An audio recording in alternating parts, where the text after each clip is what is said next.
ನೋಡ್ರಿ ನಿಮ್ಮ ಮನ್ಯಾಗ ಯಾವರ ಹಿತ್ತಾಳೆ ಪಾತ್ರೆಗಳು ಇಷ್ಟೊಂದು ಕೊಳೆ ಆಗಿದ್ರೆ ಅವನು ಪಳಪಳ ಹೊಳೆಯೋಂಗೆ ಮಾಡೋದು ಹೆಂಗಂತ ಈ ವಿಡಿಯೋದಾಗ ನೋಡೋಣ ಬರ್ರಲ್ಲ. ನೋಡಿ ಇವೆರಡು ಪದಾರ್ಥಗಳನ್ನು ಹಾಕಿ ಉಜ್ಜಿದ್ರೆ ಈ ರೀತಿ ಪಳಪಳ ಹೊಳಿತೈತ್ರಿ. ಅವು ಯಾವ ಪದಾರ್ಥಗಳಂದ್ರೆ ನೋಡ್ರಿ, ಮೊದಲಿಗೆ ಒಂದು ಅರ್ಧ ಹೋಳಷ್ಟು ನಿಂಬೆ ಹಣ್ಣು ತೊಗೊಂಡಿನಿ. ಹಂಗೆ ಕಲ್ಲುಪ್ಪು ಒಂದು ಚಮಚದಷ್ಟು ತೊಗೊಂಡಿನಿ.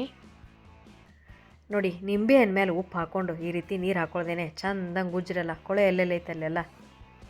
ನೋಡಿರಿ, ಅಕಸ್ಮಾತಾಗಿ ನಿಮ್ಮ ಮನೆಗೆ ಏನಾರ ನಿಂಬೆ ಹಣ್ಣು ಏನಾರ ಖಾಲಿ ಆಗಿದ್ರೆ ಹುಣಸೆ ಹಣ್ಣು ಇರುತ್ತಲ್ರಿ ಸಾಂಬಾರು ಮಾಡೋದು, ಅದನ್ನು ತೊಗೊಂಡು ಅದಕ್ಕೆ ಉಪ್ಪು ಹಾಕ್ಕೊಂಡು ಉಜ್ಜಿದ್ರಿ ಕೊಳೆ ಹೋಗುತ್ತೆ ರೀ. ನೋಡಿರಿ, ನಿಂಬೆಹಣ್ಣು ಉಪ್ಪು ಹಾಕ್ಕೊಂಡು ಚೆನ್ನಾಗಿ ಉಜ್ಕೋರಿ. ಸುಮ್ಮನೆ ಆ ಪೌಡ್ರ್ ಈ ಪೌಡ್ರ್ ಅಂದ್ಕೊಂಡು ದುಡ್ಡೆಲ್ಲ ವೇಸ್ಟ್ ಮಾಡ್ಕೊಳಕ್ಕೆ ಹೋಗಬೇಡ್ರಿ.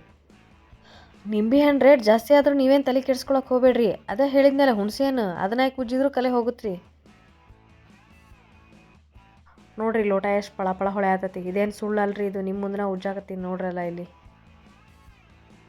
ನೀವು ನಿಮ್ಮ ಮನ್ಯಾಗ ಯಾವ್ದಾರ ಹಿತ್ತಾಳೆ ಪಾತ್ರೆ ಇದ್ರೆ ಇದನ್ನೊಂದು ಸಲ ಟ್ರೈ ಮಾಡ್ರಲ್ಲ, 100% ರಿಸಲ್ಟ್ ಐತೆ.